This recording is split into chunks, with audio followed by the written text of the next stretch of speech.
कि भक्ति का सिर्फ भक्ति के टूल पर देखा, परखा, जांचा गया है, उसके साथ साथ वहां पर मौजूद है कर्म और ज्ञान। आगे वे कहते हैं कि ज्ञान के अधिकारी तो सामान्य से बहुत अधिक समुन्नत और विकसित बुद्धि के कुछ थोड़े से विशिष्ट व्यक्ति ही होते हैं। ये बड़ी महत्वपूर्ण बात है, यहाँ पर मैं जरा रुक करके बात करना चाहूँगा। आप गौर से देखिए कि ज्ञान के अधिकारी तो सामान्य से बहुत अधिक समुन्नत और विकसित बुद्धि के कुछ थोड़े से विशिष्ट व्यक्ति ही होते हैं। अब सवाल ये उठता है कि पूरी निर्गुण पंथ में कितने लोग ऐसे हैं जो इस रूप में देखा जाए, यानी जो मानक तैयार किया है शुक्ल जी ने, उस मानक में फिट बैठते हैं। आप यह भी समझिए, यह भी देखिए कि पूर्व के प्रकरण में, आदिकाल के संदर्भ में, उन्होंने नाथों और सिद्धों को जिस तरह से प्रश्नांकित किया है, उसमें यह जो दूसरी स्थापना है वही यहाँ पर काम करती है। यूँ कहा जाए कि नाथों सिद्धों की उस पूरी की पूरी जो परंपरा है, जिसको हम जोड़ते हैं, अजय प्रसाद द्विवेदी जोड़ते हैं निर्गुण परंपरा से, वो वहाँ से उसे एक तरह से अपने टूल्स के आधार पर खारिज करते हैं। लेकिन बड़ी अच्छी बात आगे भी आएगी, मैं उस पर बात करूँगा। और आगे वो जो तीसरी बात कहते हैं कि कर्म और भक्ति ही सारे जन समुदाय की संपत्ति होती है। आप गौर कीजिए कि ज्ञान यहाँ नहीं रखा है, उन्होंने कहा कि कर्म और भक्ति ही सारे जन समुदाय की संपत्ति होती है। यानी कि अगर ज्ञान न भी हो तब भी जो जन समुदाय है, वह जन समुदाय कर्म और भक्ति के आधार पर इनलाइटेड हो सकता है। और वो स्थापना देते हैं, अब ये टूल हुआ, वो स्थापना देते हैं। स्थापना है कि भारतीय भक्ति मार्ग साकार और सगुण रूप को लेकर चला था, निर्गुण और निराकार ब्रह्म भक्ति या प्रेम का विषय नहीं माना जाता। दूसरी स्थापना है उनकी, इसमें कोई संदेह नहीं कि कबीर ने, बहुत महत्वपूर्ण बात है, शुक्ल जी पर हमेशा आरोप लगता है कि वे कबीर को उस तरह से मूल्यांकित नहीं कर रहे हैं। लेकिन आप गौर कीजिए कि सूत्र वाक्य शुक्ल जी अमूमन सूत्र वाक्य देते हैं। यहाँ पर उन्होंने जो सूत्र वाक्य दिया है वो बड़ा मौजू है हमारे विषय के संदर्भ में, जो आज का सत्र का संदर्भ है। इसमें कोई संदेह नहीं कि कबीर ने ठीक मौके पर जनता के उस बड़े भाग को संभाला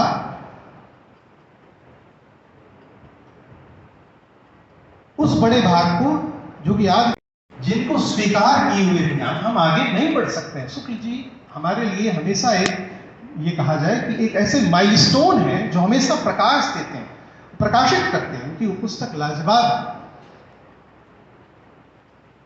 आगे वो कहते हैं दो बातें। बात यह है कि इस पंथ का प्रभाव शिष्ट और शिक्षित जनता पर नहीं पड़ा, यानी संत साहित्य का या जो संत पूरे पंथ है, इसका प्रभाव शिक्षित जनता पर नहीं पड़ा। क्यों पड़ेगा? क्योंकि वो मान करके चल रहे हैं कि ये दो वर्ग है, एक शिक्षित वर्ग है और एक अशिक्षित वर्ग है। तो शिक्षित वर्ग पर उसका प्रभाव नहीं पड़ा। यही उनकी संत साहित्य से लेकर के एक उनके जो आलोचना का संदर्भ है, वो उसका कारण यही, क्योंकि उसके लिए न तो इस पंथ में कोई नई बात थी, न नया आकर्षण। और दूसरी बात वो कहते हैं, वो भी बहुत महत्वपूर्ण बात है, कि संस्कृत बुद्धि, संस्कृत हृदय और संस्कृत वाणी का वह विकास इस शाखा में नहीं पाया जाता जो शिक्षित समाज को अपनी ओर आकर्षित करता है। यानी पढ़े लिखे को आकर्षित नहीं कर पाया संत साहित्य, ये उनकी अपनी स्थापना है। आप गौर से देखिए कि जो भारतीय धर्म, भारतीय जो दर्शन है, उस दर्शन में भी दो शाखाएं चलती हैं, आस्तिक और नास्तिक की शाखा। तो इस रूप में देखें तो हम कह सकते हैं कि पढ़े लिखों से जो उनका अपना ज्ञानमान शास्त्रज्ञ लोगों से जो उनका संदर्भ है, उनका उनसे जुड़ाव है, उसके प्रति उनकी अपनी एक लायबिलिटी फिक्स होती है। वो फिक्स करते हैं खुद को वहाँ पर। बड़े आलोचक हैं और हमेशा एनलाइट करते हैं। मैं उन्हें हमेशा पढ़ता हूँ, रोज पढ़ने की कोशिश करता हूँ। लेकिन आप गौर से देखिए कि वो इस बात को स्वीकार करते हैं कि नाथों सिद्धों ने जिस भक्ति के आवरण के भीतर एक पूरे जनमानस को अपनी ओर खींचा था, वह प्रभाव वहां से समाप्त होते हुए संत साहित्य की ओर चला जाता है।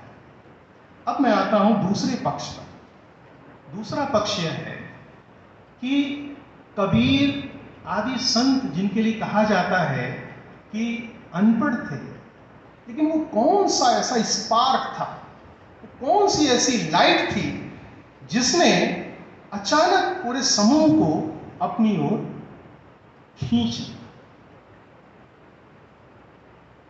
हम सिर्फ यह नहीं कह सकते कि भक्ति ग्रामीण उपजी लायो राम आनंद, प्रकट किया कबीर ने 9 दीप 10 घट। भक्ति आई दक्षिण से, यहाँ जाहिर सी बात है कि वो हम उसके ऐतिहासिक संदर्भों की तलाश करते हैं, लेकिन वो स्पार्क क्या था? महत्वपूर्ण तथ्य यह है कि जो उस दौर में सामाजिक संरचनाएं जिस तरह से बदल रही थी, इतिहासकारों ने इसकी ओर जो इंगित किया है वह भी बड़े काम का है। यानी गांव की संरचना में जो वर्ण व्यवस्था मौजूद थी और जो कारीगरों का एक खास तरह का विकास हो रहा था, जो अर्थ की जो आज़ादी उन्हें मिल रही थी शहरों और जनपदों के माध्यम से, और उनका जो प्रयाण हो रहा था, उनकी जो अस्मिता है, वो जो एक नई अस्मिता की तलाश कर रहे थे, वह अस्मिता एक तरह से देखा जाए तो जाहिर सी बात है कि इन तमाम पेशेवरों, सारे संत जो हैं वो पेशेवर हैं, किसी न किसी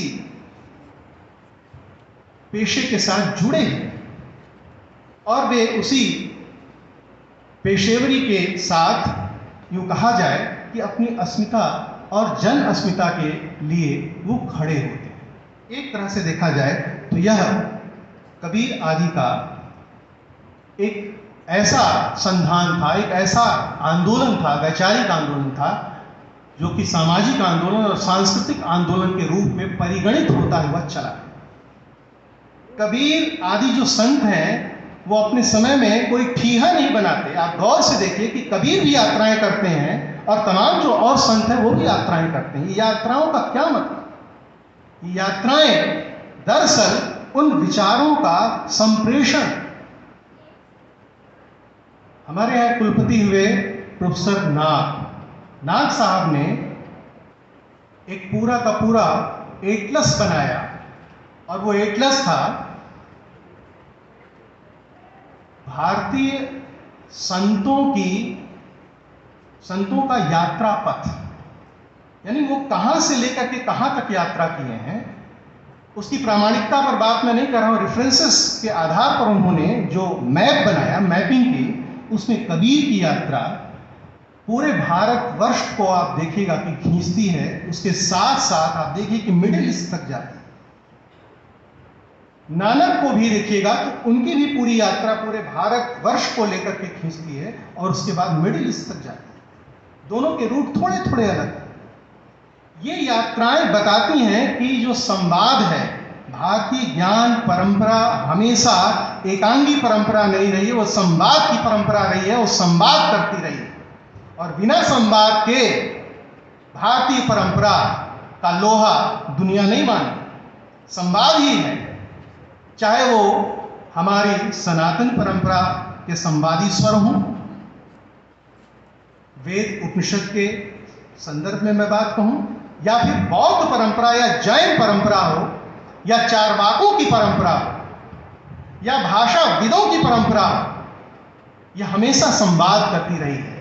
यहां पर मैं जो बात कहना चाहता हूं, ये कहना चाहता हूं कि संतों ने उस संवाद की परंपरा के संदर्भ में या निमित्त इन तमाम यात्राओं को पूरा किया, और यहीं से उनका पूरा विस्तार पूरे भारत और आपके मिडिल ईस्ट तक फैलता है, या विचार फैलता है।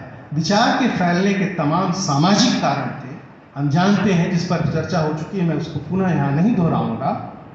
जात पात का जो संदर्भ है, जो वर्ण व्यवस्था का संदर्भ है, जो अमानवीयता का संदर्भ है, जो संसाधन के बंटवारे में जो एकाधिकार का संदर्भ है, उन तमाम संदर्भों को, उन तमाम सामाजिक नियमों के खिलाफ कबीर लड़ रहे थे, संत लड़ रहे थे और उस पूरे विचार को फैला रहे थे। क्या फर्क पड़ता है कि उनके दौर में जो पढ़े लिखे हैं, अगर वो उनसे प्रभावित नहीं हो रहे हैं। एक पूरा का पूरा 80%, 90% का जो जनमानस है, अगर उससे प्रभावित हो रहा है तो कोई फर्क नहीं पड़ता कि 10% पढ़ा लिखा जनमानस से प्रभावित होता है या नहीं।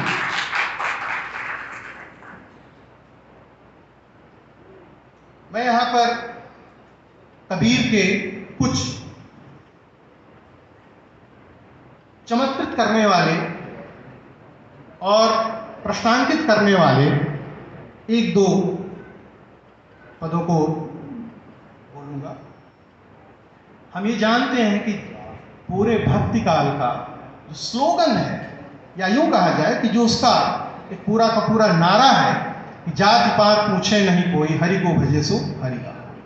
यानी कि हरि जो है, जो कहीं ना कहीं विशेषाधिकार के साथ खड़े कर दिए गए थे, उन्हें वहीं छोड़ते हुए इस जनमानस ने एक नए प्रकार का एक जो वैचारिक और जिसको कहा जाए कि रागात्मक रिश्ते के साथ नए हरि को खड़े करने की कोशिश की। ये अलग बात है कि वो भी हरि कहाँ से आए, वो भी हरि इसी भारतीय ज्ञान परंपरा से आए। जैसा शुक्ल जी कहते हैं कि रामानंद जी के साथ जो उनके संवाद हुए, उससे उन्हें बहुत कुछ मिला, सूफियों से बहुत कुछ मिला। अभी तसव्वुफ की बात कर रहे थे पूर्व के वक्ता, बड़ी अच्छी बात कही। तसव्वुफ ने भी प्रेम के तत्व को लाने से पहले साधना के तत्व को लाया। यानी अरब से जब तसव्वुफ निकलता है बाहर तो साधनात्मक ही होता है। जब वो आता है ईरान के पास, तब उसमें प्रेम की वो जो कलियां हैं वो फूटती हैं और सैद्धांत की, यानी आम जन की सैद्धांत की गढ़ करके सामने आती है। और आप देखिए कि अफगानिस्तान से होता हुआ अब जब भारत आता है तो उसमें एक सांस्कृतिक जो सरोकार है वो इतना बेहतर मिल जाता है कि उसका अपने आप प्रसरण होता है, जैसे जल पूरा का पूरा निकलता। पूरा पंजाब उस तसव्वुफ से भरा पड़ा है और अवध का क्षेत्र तो साहित्य से भरा पड़ा है। मैं उसमें नहीं जाना चाहता। कबीर के एक दोहे को मैं उठाता हूं कि कबीर आदि जो पेशेवर संत हैं, उन्होंने जिस ओर इशारा किया, यानी कर्महीन भक्ति की बात वो नहीं करते। शुक्ल जी जिस कर्म की बात करते हैं वो दूसरा कर्म है, लेकिन मैं यहाँ सामाजिक कर्म की बात कर रहा हूँ।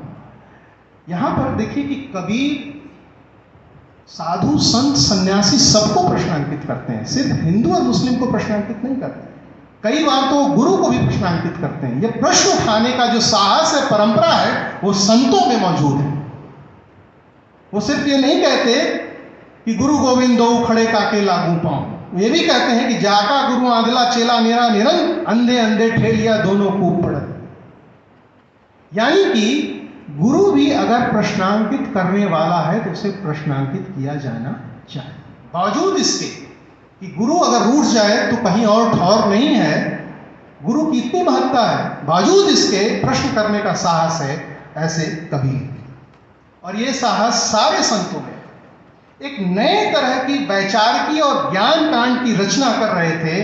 कौन? सामाजिक संदर्भों से युक्त ज्ञान की रचना कर रहे थे।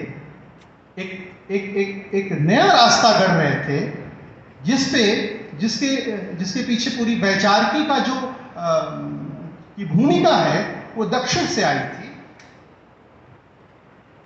वे कहते हैं, कर्म पर बात कहते हैं, मांगन मरण समान है, मत मांगो कोई भीख, मांगन से मरना भला, यह सतगुरु की सीख। मांगने में वो विश्वास नहीं रखते। अब ये शब्द छोटा नहीं है, ये बहुत बड़ा, ये बहुत दूर तक घिसटता हुआ अपना अर्थ देता है। इस मांगने की परंपरा पर प्रश्न उठा रहे हैं पूरे संत। वो बात किस पर कर रहे हैं? कर्म पर कर रहे हैं। कबीर अपने एक पद में कहते हैं कि मैं उसे संत नहीं मानता जो अपने कर्म से पैदा किए हुए धन या अन्न से 5 जनों का पेट नहीं भरता। यानी कर्मवाद की जो प्रधानता यहाँ है, मौजूद है, वो बहुत महत्वपूर्ण है। दूसरी बात जो मैं कहना चाहता हूँ, इसी काशी में रहते थे, उन्होंने कहा कि जो मैं काशी तजौ कबीरा, रामा ही कौन नहीं हो रहा। अब आप देखिए कि कबीर ऐसे छोटे छोटे आंदोलन धर्मी वाक्यों को कहते हुए शास्त्र को चुनौती नहीं दे रहे हैं। शास्त्र के नाम पर जो बाह्याडंबर रचा गया है उसे वो प्रश्नांकित कर रहे हैं। इस दृष्टिकोण से देखने की अथाह जरूरत है। यह जो व्याख्याएं हैं उनके, कबीर आदि संतों के समय में शास्त्रों की जो व्याख्याएं की गई हैं तथा कथित उस दौर के पढ़े लिखे लोगों के द्वारा सामाजिक संरचना में अपने आधिपत्य को रखने वाले उन लोगों के द्वारा उस पर वे लगातार प्रहार करते हैं। मैं यहीं पर अपनी बात के दूसरे पक्ष को रखता हूं और आगे बढ़ता हूं। समय बहुत कम है और बिना उन पर बात किए हुए पूरे संत साहित्य को समझा नहीं जा सकता। इधर के कुछ जो काम हुए उसमें जॉन स्ट्रैटन हॉली ने अपनी पुस्तक भक्ति के 3 स्वर में कबीर के तमाम पाठों को जिस तरह से खोजा है, कुछ नए पाठों को भी खोजा है। उनकी पूरी यात्रा भारत और पाकिस्तान तक हुई और कबीर के अनेक पाठ मिले जो ये बताते हैं, मैं उन पाठों में नहीं जा रहा हूँ, पोथियों में नहीं जा रहा हूँ, लेकिन मैं ये बताना चाहता हूँ कि कबीर का प्रभाव कितना दूर तक। यही नहीं, आप देखिए कि एक वृत्त चित्र बना 8-9 साल पहले, उसे सबको देखना चाहिए एक बार ही। उसका नाम है हद अनहद। बनाने वाली जो मोहतरमा है शबनम बिरमानी, जो खुद कबीर के गीत गाने थे।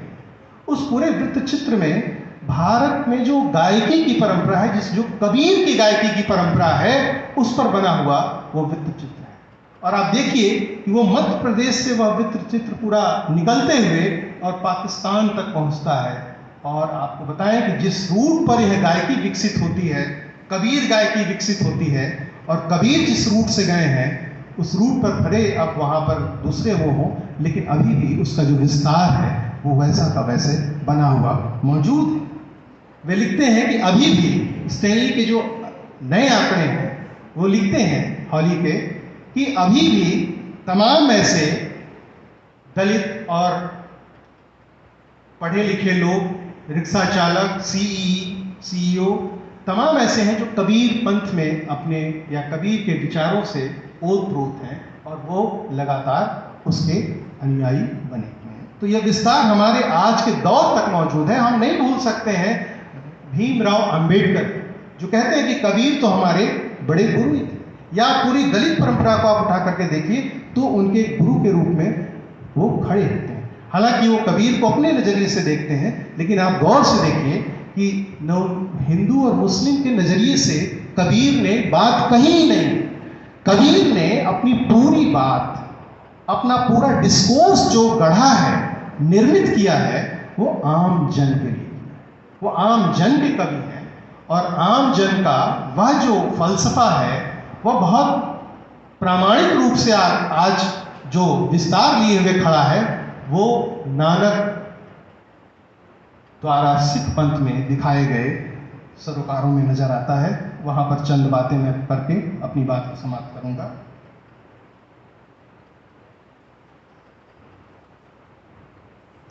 नानक कहते हैं कि वो पढ़ सकते थे, कबीर तो नहीं पढ़ सकते थे, लेकिन नानक पढ़ सकते थे, लेकिन पढ़ने में उनका मन नहीं लगता था। उन्हें कम उम्र में ही ऐसा महसूस हुआ कि उन्हें प्रवचन देना चाहिए और उन्हें प्रवचन देने की आज्ञा भी घर से मिली। नानक बहुत साफ कोई से अपनी बात को रखते हैं। नानक उत्तम नीच न कोई, उनका जो स्लोगन है, या यूं कहा जाए कि सिख धर्म का जो पहला प्रावेशिक पद है, डिस्कोर्स है, वो यही है। नानक की यह जो बात, नानक उत्तम नीच न कोई, कोई न तो बड़ा है न तो कोई नीच है, नानक के दरबार में, नानक के पास वही आए जो इस भावबोध का परित्याग कर चुका है।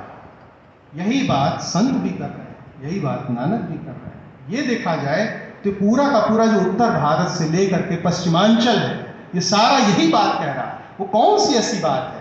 यानी कि कहीं न कहीं ये दबाव बना हुआ था, और उस दबाव को हटाने के क्रम में जो 90% जनता है, उसकी जो मांग है, जो उसकी आवाज है, जो उसकी अस्मिता है, उसका स्लोगन बनकर के ये उभरता है। वो कहते हैं, बहुत मशहूर है, एक नूर ते सब जग उपजया, कौन भले को मंदे। कौन बड़ा है और कौन छोटा है? एक नूर से। थोड़ी सी अलग बात वहां पर है। नानक ने 3 बातों पर जोर दिया। पहला जोर दिया कि सत्य की तलाश मनुष्य का लक्ष्य है। सत्य मतलब, दर्शन में सत्य का मतलब ईश्वर ही होता है, एक तरह से देखा जाए तो ईश्वर की तलाश पहला लक्ष्य मनुष्य का। दूसरा उन्होंने जो लक्ष्य दिया मनुष्य का, वह है कि ऊंच नीच जो ये भलाई, दूसरा उन्होंने कहा भलाई मनुष्य का दूसरा लक्ष्य। और तीसरा लक्ष्य जो उन्होंने निर्धारित किया वह है कर्म। यानी सत्य, मनुष्य की भलाई और कर्म, ये 3 पक्ष हैं। मनुष्य इसी के आधार पर आगे बढ़ सकता है। मनुष्य का जो रोल मॉडल तय किया है नानक या सिख पंथ ने, वो इसी 3 आधार पे खड़ा। कर्म पर कहते हैं कि बिनु कर्मा किछु पाइये नाही। बिना कर्म के कुछ नहीं मिलता है, चाहे भक्ति हो, चाहे खाना हो, चाहे सम्मान हो, चाहे अस्मिता हो, नहीं मिलता है। बिना कर्म के कुछ नहीं मिलता है। तो कर्मवादी आपको बनना पड़ेगा। फल तेवहू पाई में जवही कार कमाइए। यानी कार जब तक आप नहीं कीजिएगा तब तक फल आपको नहीं मिलेगा। गीता में भी यही बात कही गई है।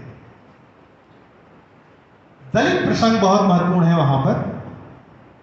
नीचा अंदर नीच जा, नीच हूं अति नीचू, नानक तिनके संग साथी, बढ़िया शिव किया रीस, जीथे नीच समालियन, तिथे नदर तेरी बख्शीस। बड़ी क्रांतिकारी बात करते हैं नानक कि इस पूरे जो भारतीय समाज व्यवस्था है उसमें जो नीच से भी नीच है, नानक उसके साथ खड़ा है। जो बढ़िया बड़ा है उसके साथ नहीं खड़ा है। वो कहते हैं कि इसी के पास ईश्वर ने अपना प्रसाद दिया है, नानक को आदेश दिया है कि वहां जाए। गृहस्थ जीवन को उन्होंने भक्ति के बाद में कहीं बाधित नहीं माना और कहा कि सबसे अच्छा रिश्ता है स्त्री पुरुष का, जो गृहस्थ का रिश्ता है, इससे अच्छा सुंदर रिश्ता कोई दूसरा हो ही नहीं सकता। इस रिश्ते की स्वीकृति है। रूढ़ियों और ब्राह्मण बाह्याडंबरों का विरोध तो किया ही किया है। एक और बड़ी अच्छी बात है, वो कहते हैं कि जो व्यक्ति ईश्वर में आस्था रखता है उसके लिए शकुन अपशकुन लग्न का कोई मतलब ही नहीं। इसलिए आप देखिए कि जो पूरा सिख पंथ है वो सैद्धांतिक रूप से शकुन अपशकुन मानने में विश्वास नहीं रखता, क्योंकि वो मानता है कि ईश्वर में जो आस्था रखता है वो अपने में ही उसके प्रति ईश्वर उसके साथ खड़ा। भिक्षावृत्ति का निषेध है और बहुत महत्वपूर्ण पद है, इसे मैं यहां जरूर रखना चाहूंगा कि गुरु पीर सदाए मंगना जाई, नाकै मूल न लगिए पाई। नानक कहते हैं कि गुरु और पीर, चाहे वो गुरु हो चाहे पीर हो, पीर भी धर्मा गुरु ही होता है, पीर हो, सदाए मंगना जाई, अगर वो मांगने जाता है तो ताके मूल न लगिए पाई। उसके मूल को समझिए कि वो गुरु नहीं है, वो पीर नहीं है, और उसके पांव मत पड़े। यानी कि मांगने की वृत्ति से पुनः निर्देश यहां पर है कि निषेध होना चाहिए। और यहां पर भी कर्मवाद की प्रधानता है। श्रेष्ठ धर्म उनके यहां क्या है? वो कहते हैं कि सरब धर्म में ही श्रेष्ठ धर्म, हरि को नाम जप निर्मल कर्म। यानी निर्मल अच्छे कार्यों से अगर आप ईश्वर की आराधना करते हैं तो इससे बड़ा कोई दूसरा धर्म नहीं है। धर्म को इतनी संक्षिप्तीकरण किया है। तो यहाँ पर जो दो बातें उभर करके सामने आती हैं कि जो आदिकाल की जो भक्ति है, जो साधना प्रधान है, उसे भक्ति काल की भक्ति ने भावात्मक बना दिया, सामाजिक बना दिया, सांस्कृतिक बना दिया, पारिवारिक बना दिया, वैयक्तिक तक बना दिया। ये इसका एक पूरा का पूरा जो संदर्भ उभर करके सामने आता, इतना सहज बना दिया, इस रूप में उसे व्याख्यायित कर दिया। दो तीन बातें और हैं।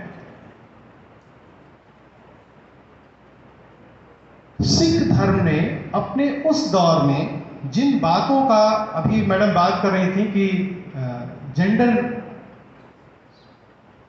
इशू की बात कर रही थी, यानी लैंगिक संदर्भों की बात कर रही थी। देखिए सिख धर्म में जो लैंगिक संदर्भ कितना महत्वपूर्ण है। सती प्रथा को मैं लेता हूं। सती प्रथा जो कि उस दौर में एक, जिसको कहा जाए कि बड़े अनुष्ठानिक ढंग से चल रहा था, उसका निषेध किया।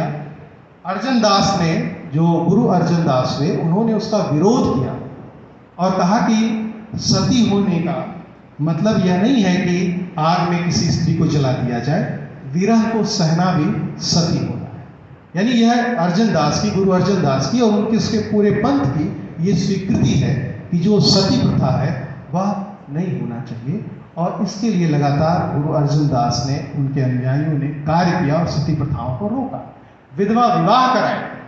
ये एक ऐसा संदर्भ है जिस पर हमारी वहाँ तक हमारा शोध वहाँ तक नहीं जाता है, लेकिन जाना चाहिए। एक और संदर्भ है जिसे मैं यहाँ रखना चाहूँगा और बहुत महत्वपूर्ण संदर्भ है, भ्रूण हत्या, जिसे कहते हैं पंजाबी में कूड़ी मार, लड़कियों को मारने वाला एक जो पूरा का पूरी मारने वाली मानसिकता, उस मानसिकता पर गुरु ग्रंथ साहब ने, और कहा जाए कि सिख गुरुओं ने उस पर लगातार काम किया। इसमें गुरु गोविंद साहब का एक हुक्मनामा है, उसे वो कहते हैं हुक्मनामा, 2 पंक्तियां हैं। मोड़ा और मसंदिया मोना कुड़ी जू मार, कोई सिरब बर्तन करें अंत करे गुकुवार। ये सिर्फ कहने की बात नहीं है, प्रमाण मिलता है कि सिख पंथ के 18वीं शताब्दी में योद्धा हुआ करते थे जस्सा सिंह रामगढ़िया, और उन्हें पंथ से इसलिए बाहर निकाल दिया गया क्योंकि उन्होंने अपने यहाँ पैदा हुई बच्ची की हत्या का उन पर आरोप था, उन्हें पंथ से निकाल दिया। ये कुछ ऐसी वानगियां हैं, ऐसे कुछ उदाहरण हैं, ऐसे तमाम संतों के यहाँ भी उदाहरण हैं जो बताते हैं कि संत साहित्य के विस्तार के कारण क्या थे। उन कारणों के पीछे का जो पूरा संदर्भ था वो बहुत मौजूद और महत्वपूर्ण था। आज भी क्या कारण है कि कोई भी डिस्कोर्स जब खड़ा होता है तो वो संत साहित्य की ओर, भक्ति साहित्य की ओर प्रवेशित करता है, जाता है और वहाँ से अपने डिस्कोर्स के लिए टूल्स लेकर के निकलता है। यानी ये एक ऐसा था सागर है जिसे हम कहें कि एक सेमिनार में, एक पुस्तक में हम उसका मूल्यांकन कर पाएंगे, ये संभव नहीं है। अंत में मैं फैज़ की एक कविता को कोट करते हुए अपनी बात को समाप्त करता हूँ। यूं ही हमेशा उलझती रही है जुल्म से खल्क, न उसकी रस्म नई है न अपनी रीत नई, यूं ही हमेशा खिलाए हैं हमने आग में फूल, न उसकी उनकी हार नई है न अपनी जीत नई है। धन्यवाद। बहुत बहुत धन्यवाद सर, आपने काफ़ी विस्तार से कबीर और नानक पंथ